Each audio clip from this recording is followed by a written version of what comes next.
Hey guys, welcome back. Thank you for tuning in and hanging out with me for a little while. Um, Today, I want to talk about understanding energy vampires and how to protect yourself. So, undoubtedly, if you follow my page, you have heard the term energy vampires at some point. It is a rampant phrase in the spiritually conscious community. A lot of people use it. And a lot of times when people come to me, the first thing they ask me is advice on protective crystals and things they can do to protect themselves from draining people and draining situations. And while I understand and respect that, I think what's important is to understand that energy work is more about the internal than it is the external. It's more about what's going on inside of you than projecting and connecting to what's going on outside of you. And so the concept of energy vampires is actually it's a rather immature concept. It's a spiritually immature concept. It's a concept that victimizes a person and does not allow them to be in a place of power. And for that reason in particular, I personally will usually refrain from using the terminology of energy vampire. And it's usually used derogatorily. This person is an energy vampire. That person is an energy vampire. It's a terminology that is used to assign blame and shift responsibility, which does not allow us to work on what we need to work on within ourselves.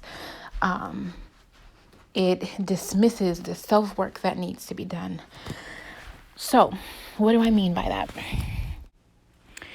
Have you ever heard the phrase, I'm sure you have, whenever you point a finger, there are three more pointing back at you?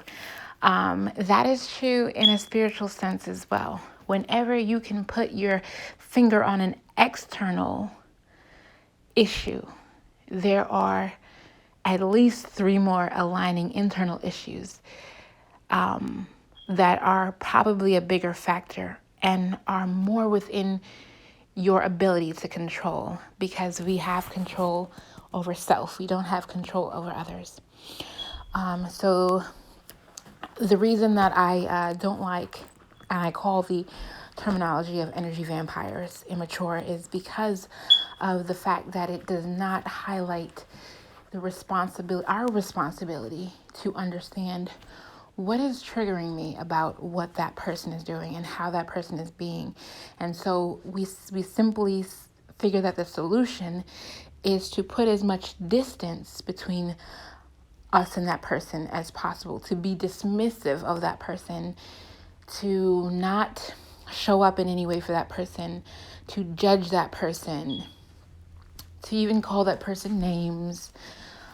And we feel comfortable in that, and we enable ourselves to not do the healing work internally that needs to be done in order for us to be stronger.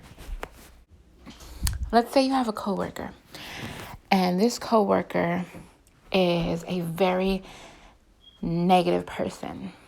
And so they're always talking crap or saying something negative or doing something that annoys the crap out of you.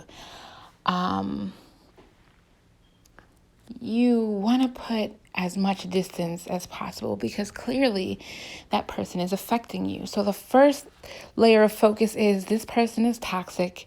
This person's toxic behavior is causing me to be toxic, right? And so then we say, I need to disassociate with this toxicity so that I cannot be toxic. But if we understand the process on an energetic level, we understand that they're not causing toxicity in us. They are connecting to the toxicity that's already there. So, understanding that energy works by oscillation, right? There are many ways to handle it. The process of oscillation is a scientific process in which a weaker energy will oscillate or become in sync with the stronger energy. There was a study done with pendulum clocks where two pendulum clocks were swinging right next to each other in the same vicinity. And one was swinging with more force than the other. And so eventually the other began to swing at the same rate as the one that was swinging with no more force. And they call that process oscillation. And that's a lot of how energy works. I had to figure out why my puppy was whining. Okay, so the process of oscillation allows us to understand our connection to energetic force. And so if someone in your vicinity, their energetic force is stronger than yours, wherever they're at, they're going to pull you in sync with them. And that's how energy works. So if they're in a negative space, they're going to pull you in sync with them if their negativity is stronger than your positivity. And so they're connecting to the force within you. So energetic forces, when they're in the same vicinity, they will experience connectivity. And understanding that whoever is in your vicinity, on some level, you're going to have some sort of contact energetically with them. You're going to feel their energy. It's going to affect your energy.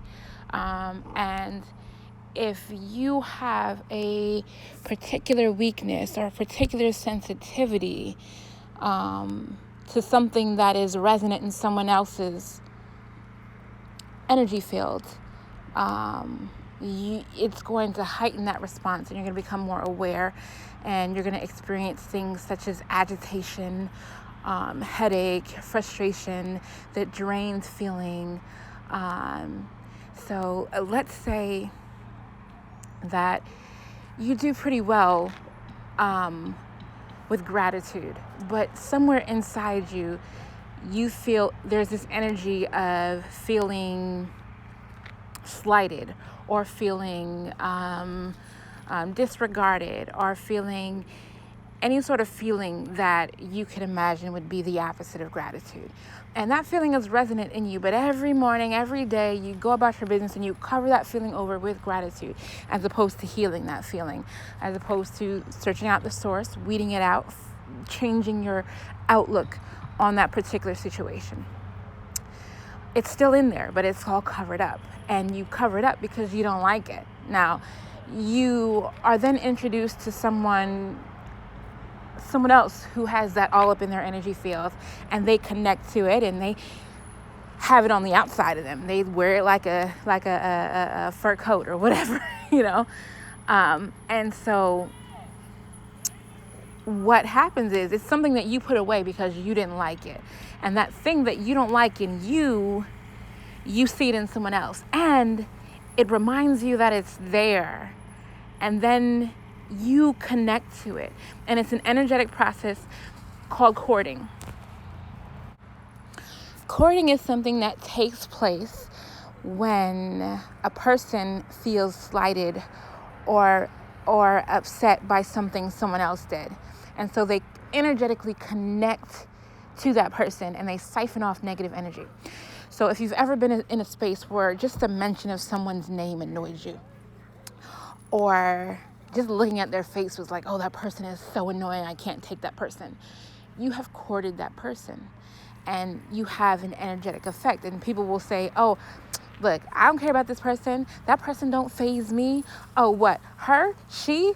Whatever derogatory name that they made up for them, right? That person phases you and you have courted them. And it's resonant in the fact that you can't even call them by their actual name. And I know it because I've been in this space. I've been in this space where it hurts to actually say the name of a person because that person has affected you in such a negative way.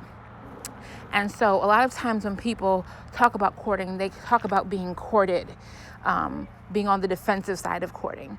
being the one who's been courted by someone else, being the victim, so to speak. So a lot of times people say you need to do decourting meditations and you need to cut those cords and all that kind of stuff. And I saw a video where a woman was talking about cutting cords not being very effective. And I really resonated with that. I believe that myself. I don't personally cut cords. I unplug cords. And that is a meditative process that I will walk you through in another video. But it's something that you want to get at the root. You don't want to cut a cord and then leave little things in there that can grow back. But I feel like where courting is the most essential, the most needed, is when it is us courting other people. And this is why. When you're courted, you're going to feel symptoms such as slight agitation, maybe, issue like small digestive issues, nothing too big, like maybe gassy, maybe you're extra burpy. When you're courted by someone else, they're depending on how sensitive you are, and as long as it's not a cord that has returning energy, like it's going back and forth, because there are those cords as well. But and I'll explain courting deeper in another video. But if you are courted by someone else, they're attaching to you and they're pouring their negative energy into you, and it affects you as much as you allow it. So if you are unaware, you're not really going to be allowing it too much. If a person courted you because you cut them off on a grocery line and you didn't even notice them, honey, you're not fazed by that cord. You didn't notice that cord. It didn't affect your energy field in the least. It's one of those things that you'll be walking by and it'll just drop off your energy field, but that person will still have that cord out there, just siphoning negative energy into the atmosphere. And that is where courting is the most detrimental, when it is us shooting off cords into other people. When you are aggravated by somebody, when someone has done something to you, when you are frustrated by a person, you connect to them energetically with the negative energy. And symptoms of courting someone will be headache, nausea, drain. You feel really drained. Why? Because you're spending your energy on them. You're investing your negative energy in them. You are pouring frustration and aggravation and all those things that take up vital resources on them. So we have to be cautious of when we shoot cords and how we shoot cords, and very aware. And you will know, because you will feel it. Whenever that person comes around, you will feel that little something that says, I'm connected to you, as much as you don't want to be. That is why it's important to heal. That is why it's important to seek understanding with people and release bitterness. Because if not, you are connected to them in the way where they're not taking energy from you, you're giving it to them. When that person in your office annoys you, you have made a decision to allow their behavior to annoy you. And so you give off that energy of annoyance freely.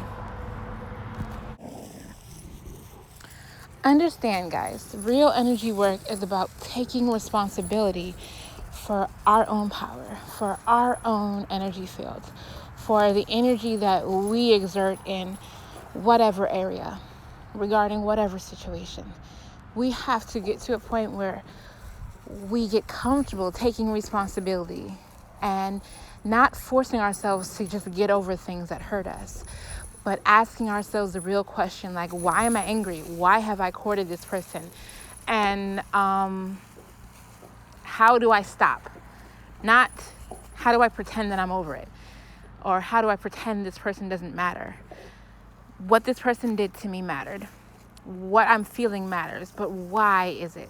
Let me get to the root cause of it. Okay, it's because I feel this sense of dissatisfaction inside of me that this dissatisfied person is triggering, and now they're causing me. I was okay, and now I have to search for this resolve. So they're making me do this extra work that I really don't feel like doing. And so it's okay to then say, because I feel like I have the right to do the work at my own pace, I must create distance. What's not okay is to say this person is an energy vampire and I have no work to do.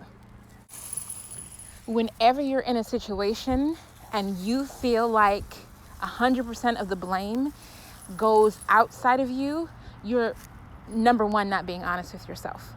And number two, you're not doing the work of a healer. You're not healing self.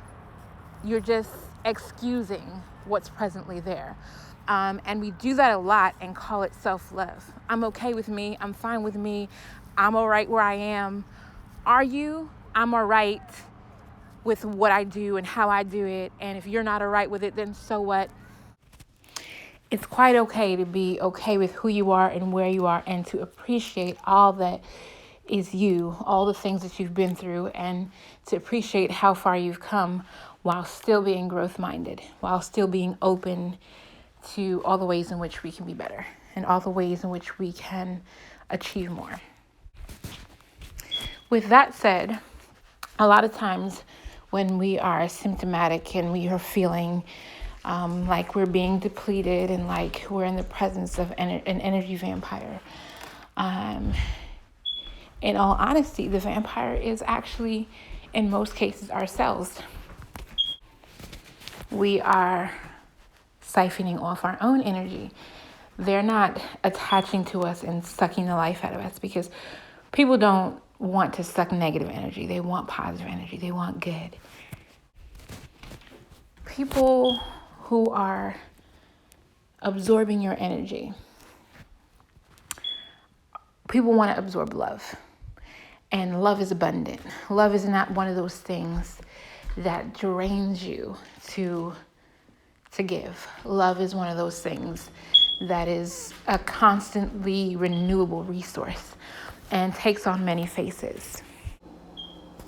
You can actually love somebody by creating distance, by saying, I'm not going to be a crutch for you. I'm not going to allow you to think that it's okay to use someone, because that's not love. And you're doing yourself a disservice, because the karma that you get back won't be positive. So it's never love to allow someone to wrong you. So sometimes we think, oh, well, if you're saying love is abundant, then you're saying that you should give and give and give and give. And that's not the same thing. But what I'm saying is, you don't get drained if you're giving love. If you're giving from your abundance, you get drained by your expectations. You get drained by your personal needs, by things that are inside of you, but you don't get drained by the actual process of giving love. You might be giving someone your all, and you get drained from giving them your all because you're not focused on that love that's going out, because that love that's going out should renew you. You're focused on what you believe you should be receiving in return. And you're drained by the disappointment of someone not living up to those expectations. That's what's draining you. It's not the giving love part that's draining you. So let's just get something straight real quick. That image that people have in their head of these energy vampires that are just mean and angry and self-centered and uncaring, coming in your energy field and sucking the life out of you, and leaving without a care. This is an unrealistic projection, and it is a concept that does not allow us to deal in a way where we're truly healing. It allows us to project blame and responsibility outwardly. Instead, understand that if you are dealing with an energy vampire in your life, that energy vampire is you. It is a level of self. It is one of your lowest levels of self, and you're not battling someone outwardly, you're battling someone inwardly. And every one of us has our own energy vampire within us, who willingly siphons off energy, it's the person inside of you that decides This person cut me off in the grocery line. I'm going to court them. This person made me really, really angry. I'm going to pour negative energy into that person. Every time I glance at that person, that glance is going to be filled with anger and frustration and hatred. And that is a level of self, because it is something that we are actually doing. When you've heard of the evil eye, you understand the power, that the energetic resonance that could just be in a glance. How many people have we actually given the evil eye because they said something we didn't like, or they said something that triggered a sensitivity in it, and we just threw that glance out, like without even a second thought, almost as if there was another person controlling our actions. That is the level of self that I'm talking about. That is one of the lowest levels of self that allows. You see that person come up in road rage, where somebody cuts you off and you literally imagine ramming your car completely head first into their car, or getting out and taking out the gun that you don't have and shooting them in the face. Like, I've seen it get really bad. That energy vampire that's that person, and that person shows up sometimes. Sometimes we want to I call my energy vampire Petty Roo. That level of self is very petty. Sometimes can be very petty, but she can also be triggered by something very disrespectful and very meaningful. So it's not that the trigger is invalid at all. But it's something that we need to recognize is a part of ourself. What is it in you that is causing you to devote a certain level of negative attention to another person's negative behavior? It's a connection. It's a connection. That person's negative energy has connected with the negative energy in you, and it is communing with that person. Right? And so there's that level of you that actually desires that negative communion.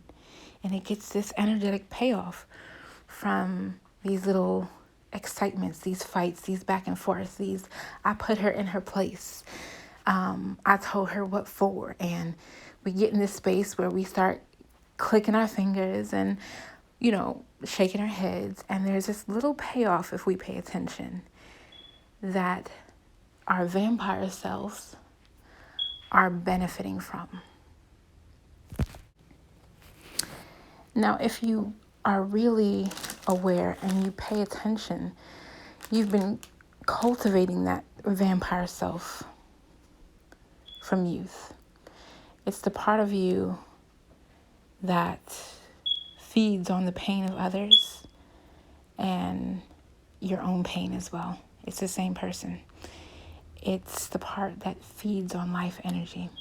Everybody has it inside of them to a degree. Some people to higher levels and some people to lower levels.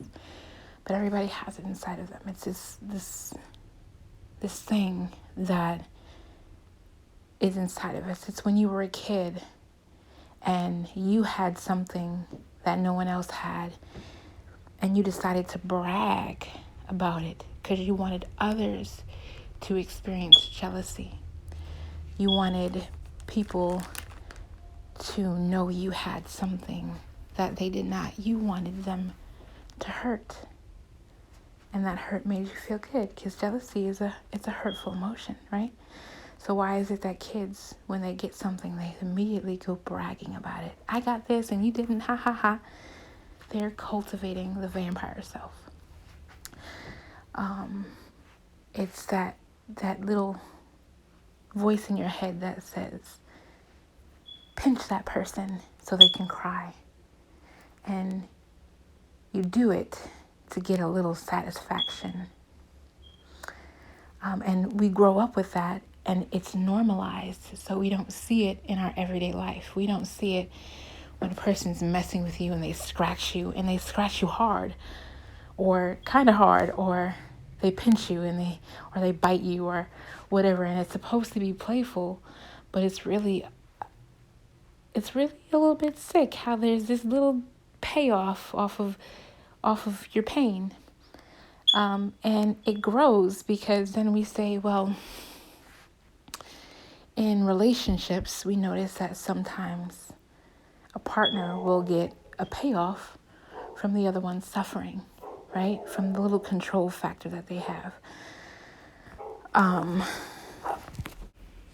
And you understand what I'm saying if you've ever been in a relationship where you had to think for 5 seconds.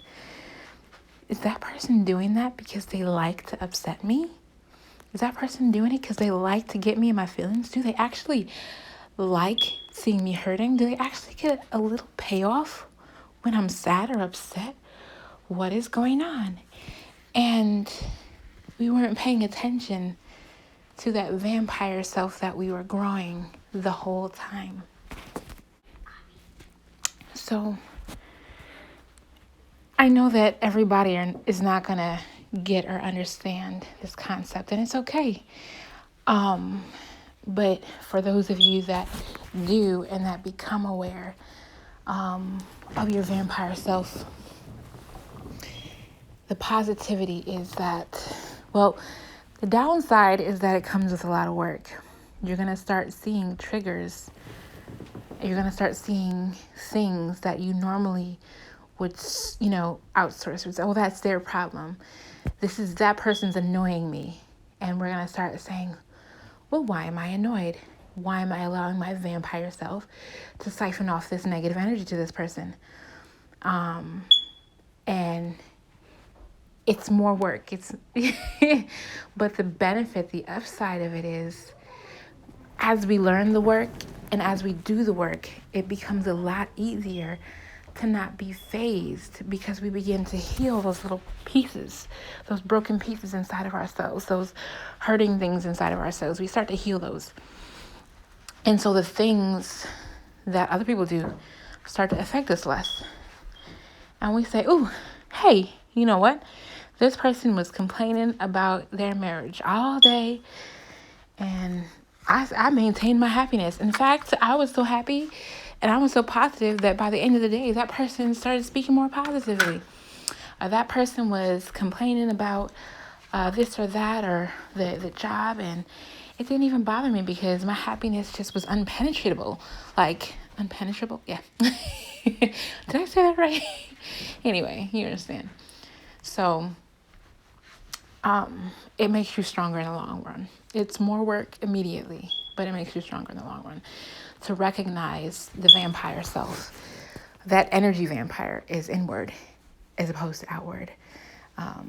And to understand that we have to stop allowing ourselves to siphon off our energy that could be better spent on healing ourselves rather than hating on other people, rather than talking bad about other people or whatever have you. We can take that same energy and lift ourselves up and inspire others, which is just a better use of the energy. It's just a better use. And so I hope that this helps somebody. I hope that, my words were able to encourage somebody, because sometimes you have this feeling, you're like, I can't quite put my finger on it, and then you hear something that inspires you, and you're like, okay, now the picture has a little more definition. So hopefully this podcast has brought a little more definition to someone today, even if it's just one person. I'm happy. And thank you for tuning in, and yeah, see you next time.